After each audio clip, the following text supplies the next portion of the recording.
पहाड़ी क्षेत्रों और ऊंचाई वाले इलाकों में हिमपात होने के बाद पहाड़ों का स्वर्ण और चांदी जैसा चमकना बहुत ही मनमोहक और मन लुभावना होता है। यूं तो ओली अपने आप में 12 महीने ही दर्शनीय है, लेकिन बर्फबारी के सीजन में ओली की सुंदरता को 4 चांद लग जाते हैं। यहाँ आने वाले पर्यटक जमकर यहाँ की सुंदरता का आनंद ले रहे हैं। प्रदेश के तीनों ऊर्जा निगमों में अगले 6 माह हड़ताल पर प्रतिबंध रहेगा। शासन ने पूर्व से लागू एस्मा की अवधि आगे बढ़ा दी है। इसकी अधिसूचना जारी होने के बाद अब ऊर्जा निगमों ने भी आदेश जारी कर दिया है। मसूरी देहरादून मार्ग पर झड़ीपानी के निकट इंदिरा कॉलोनी निवासी जितेंद्र रोहिल्ला लगभग 200 मीटर गहरी खाई में गिरने से घायल हो गए, जिन्हें एसडीआरएफ, अग्निशमन दल, मसूरी पुलिस और स्थानीय लोगों द्वारा खाई से बाहर निकालकर 108 एम्बुलेंस की मदद से देहरादून मैक्स अस्पताल भेजा गया, जहां पर डॉक्टरों द्वारा उनका उपचार किया जा रहा है। बताया जा रहा है कि जितेंद्र रोहिल्ला अपने परिवार के साथ झड़ीपानी से देहरादून की ओर जा रहे थे। इसी दौरान बीच रास्ते पर गाय को रोटी खिलाते समय उनको धक्का लग गया, जिससे वह गहरी खाई में जा गिरे। देखिए, यहाँ पर इंदिरा भवन में जो बड़े भाई हैं जितेंद्र रोहिल्ला जी, जो गुरु नानक में कार्यरत थे, वो जो है देहरादून जा रहे थे अपने परिवार के साथ। वहीं पर उन्होंने जिस तरह से हिंदू प्रकृति में है कि वो घर में जो है गाय के लिए रोटी रखी जाती है, वो गाय को यहाँ पर रोटी दे रहे थे, लेकिन एक गाय ने उसको जो है थोड़ा धक्का मार दिया और वो एक नीचे खाई में गिर गए, जिससे वो अभी जो है बेहोश है और अभी उनको मैक्स लिया गया। ये देखिए, हम लोग को ना सेट पे मैसेज आया कि ऐसे ऐसे व्यक्ति जो हैं जितेंद्र सिंह नाम के, ये हमारे यहाँ पे शायद गाय को खाना खिलाने की कोशिश कर रहे थे और गाय ने शायद ऐसा सींग मारा, उनके परिवारजन बता रहे हैं। तो वो सींग मारने की वजह से उनका बैलेंस डगमगाया और वो नीचे शायद जा पड़े खाई में, काफ़ी नीचे चले गए थे। तो मौके पे तुरंत जो है पुलिस ने, फायर के और प्रशासन की तरफ से सभी टीमें तुरंत पहुंच गई। मैं भी रास्ते में ही था, मसूरी जा रहा था, तो न्यूज़ आई तो मैं भी नीचे देखने गया और एज ए डॉक्टर भी, मैं मेडिकल डॉक्टर हूं, तो एग्जामिन करने के लिए भी नीचे होता है, इसी वजह से मैं भी नीचे गया था। और सबने बहुत ही अच्छा एफर्ट किया, पूरी टीम जो है, और इतने में एसडीआरएफ भी यहाँ पर पहुँच गई।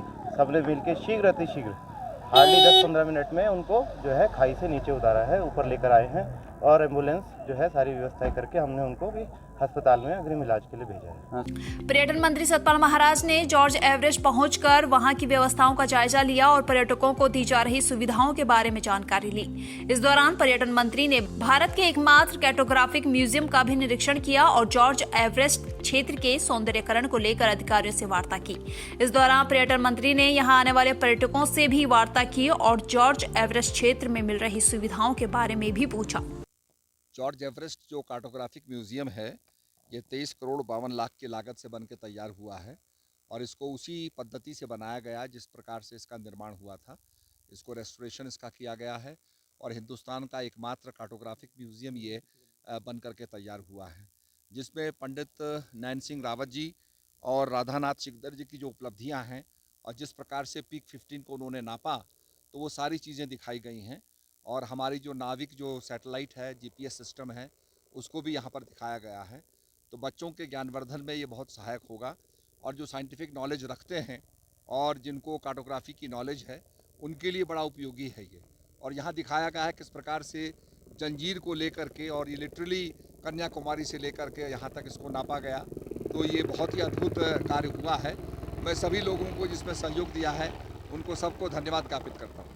तहसील काशीपुर में लगने वाले ग्राम कुदाइयोवाला में सरकारी धनराशि से सड़क का निर्माण ग्राम प्रधान के माध्यम से कराया गया था, लेकिन रेखा के ससुराल वाले इस सरकारी रास्ते को अपना निजी बताकर पीड़ित परिवार को आने जाने में पाबंदी लगा रखी है, जबकि पीड़ित पंकज कुमार द्वारा बनाए गए रास्ते के सभी साक्ष्य मौजूद बताए गए हैं। वहीं तहसीलदार ने लेखपाल सरताज हुसैन व अन्य कर्मचारियों के साथ मिलकर मौके पर पहुंचकर रास्ते का मुआयना किया और दोनों पक्षों की बात सुनने और साक्ष्य देखने के पश्चात विवादित रास्ता सरकारी संपत्ति से बना पाया गया। ये हमारा एक सार्वजनिक रास्ता है जो ग्राम पंचायत से बना है सभी परिवार के लिए। हमारे पिताजी और दोनों भाई मिलकर उस रास्ते पे कब्जा कर रहे हैं, बाहर गेट लगा दिया है, जिसके लिए हम पिछले 3 साल से एसडीएम सर के यहाँ लगातार पैरवी कर रहे हैं। बड़ी मुश्किल से जो ऑर्डर हुआ है ब्लॉक वालों को कटाने के लिए उस गेट को, लेकिन ब्लॉक वाले अभी तक उस पर कोई कार्रवाई नहीं कर रहे हैं। पौड़ी पहुंचे हॉर्टिकल्चर के डायरेक्टर वीरेंद्र जियाल ने खांडूसेण स्थित नर्सरी में काश्तकारों के साथ एक बैठक आयोजित की, जिसमें कीवी, माल्टा, सेब आदि की पैदावार के संबंध में उन्होंने काश्तकारों से चर्चा की। इस दौरान काश्तकारों ने अपनी समस्याएं भी जियाल के समक्ष रखी, जिनके निस्तारण करने के लिए उन्होंने ग्रामीणों को भरोसा भी दिलाया। आज की गोष्ठी जो है कीवी जो उत्पादक इस वर्ष चयनित हुए हैं उनके लिए थी और उनको बेसिक कीवी उत्पादन के लिए जानकारी दी जा रही है। और फील्ड पर कुछ हमारे कीवी के पौधे लगे हुए हैं जो उनके द्वारा निरीक्षण करके और उनके देखरेख और उनके लगाने के टेक्निक के बारे में बताया जाएगा। बहुत अच्छा आपका काम है। किसानों के साथ, काश्तकारों के साथ हम बैठे हैं। खुलकर जब उनसे चर्चा हुई तो जो समस्याएं, तो जिस तरह मैं उम्मीद करता था समस्याएं आई नहीं उस तरीके से। मुझे लगता था कि बहुत समस्याएं आएंगी। तो कहीं ना कहीं अगर सरकार और काश्तकार दोनों में संवाद बन के और इस खेती को हरा भरा करने के लिए, उद्यान के लिए, सब्जियों के लिए, फूलों के लिए, जड़ी बूटियों के लिए और विशेषकर आजकल हमारे पहाड़ में कीवी के लिए जो एक पहल हो रही है, तो उसको हम अच्छे स्तर पर आगे ले जा सकते हैं और पैदावार भी बढ़ा सकते हैं। तो मुझे उम्मीद है कि आगे चलकर अच्छा होगा और हरा भरा उत्तराखंड होगा। और हमारे आदरणीय मोदी जी का सपना भी इस उत्तराखंड को लेकर जो है निश्चित हम सब मिलकर उसको फुलफिल करेंगे, पूरा करेंगे। खटीमा उप वन प्रभाग के सीमांत क्षेत्र में बसे ग्रामीण इलाकों में बीते दिनों बाघ के द्वारा कई लोगों को अपना शिकार बनाए जाने के बाद क्षेत्र में दहशत फैली हुई है। वन क्षेत्र से लगे बग्गा, चौवन, सरपुड़ा जैसे ग्रामीण क्षेत्र के निवासी बाघ के हमले की दहशत में जीने के लिए मजबूर है। इन्हीं परेशानियों से निजात दिलाने के लिए आज प्रभावित क्षेत्र निवासियों ने विधायक भुवन कापड़ी के साथ खटीमा तहसील पहुंचकर उप जिलाधिकारी के माध्यम से मुख्यमंत्री को ज्ञापन भेजकर उनकी रक्षा के लिए पर्याप्त प्रबंध करने की गुहार लगाई है। खटीमा जो गांव जंगल से लगे हुए हैं, वहाँ शेर का आतंक है। सबसे पहले तो हमने एसडीएम साहब के माध्यम से मुख्यमंत्री जी को, वन मंत्री जी को, मुख्य वन संरक्षक और चीफ सेक्रेटरी को ज्ञापन भेजा है कि सरपुड़ा बग्गा को बफर जोन से बाहर किया जाए, क्योंकि 4 लोगों को शेर पिछले 3-4 महीने के अंदर मार चुका है। और उसके साथ ही झाऊफरसा, बकुलिया, हल्दी घेरा,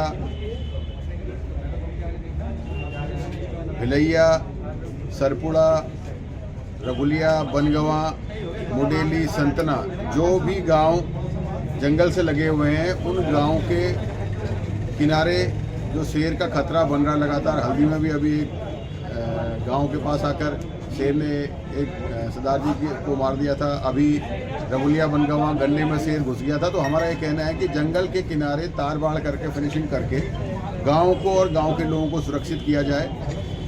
सरपुड़ा के सारे बच्चे 10th के बाद 12th के लिए बग्गा चौवन पढ़ने के लिए जाते हैं। तो सरपुड़ा बग्गा मार्ग को तत्काल दोनों ओर से तार बाड़ लगाकर सुरक्षित किया जाए, क्योंकि बच्चे रोज़ सुबह स्कूल जाते हैं, शाम को लौटते हैं। वहाँ शेर का खतरा बना हुआ है। अभी 4 लोगों को, 5 लोगों को उस रास्ते में शेर मार चुका है। इसके साथ ही हम ये चाहेंगे कि जो भी हमारे जंगल से लगे हुए गांव हैं, उन गांवों के चारों ओर सोलर लाइट लगाई जाए, जिससे कि रात के अंधेरे में जो जानवर आ रहे हैं उससे लोगों को सुरक्षा मिल सके। इसी के संबंध में हम लोगों ने ज्ञापन